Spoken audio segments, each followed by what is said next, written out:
Na mimi, I am very proud to work with you, Your Excellency, because you are a very straight man. Tukiwa cabinet, tukiwa na mimi, wewe umesimama na mimi, even when some people accuse me falsely, you have been there with me and the president has been there with me. We have worked as a team. This is where we should go. Mimi sijui wajumbe wengi wameongea mambo mingi hapa mpaka nikashindwa where is the problem. Kazi yetu ni kufocus kusaidia rais na naibu wa rais kujenga nchi. Na usiogope wewe, Your Excellency, sina uwezo kukuadvise, lakini wacha niseme kidogo ile nilipata in the last 10 years. Usiogope kupigiwa kelele. Kama utapigiwa kelele, ujue kiti yako ni bure. Lakini kama kiti yako ni tamu, lazima watu wakuwe wanang'ang'ania, wanataka hiyo utamu yenye wewe unasikia kukalia hiyo kiti. Unajua wana watu wengine wakiona mtu anaitwa tu Your Excellency, anataka hata kuitwa tu Excellency itoshi.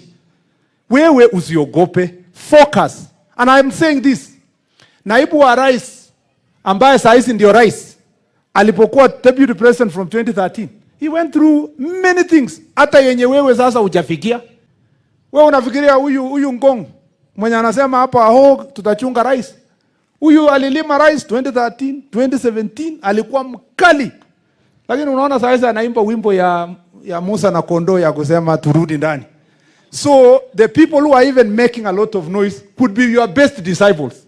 I want you to focus in helping the president, helping us cabinet secretaries. You chair your meetings very well in our committees. We have confidence in the work you do and we want all of hata mimi. Sasa wewe naibu wa rais ni kwa heshima saa. Mimi saa hizi nikiwacha kazi yangu nifuate hii maneno ya Cherargei, nitafanya kazi kweli?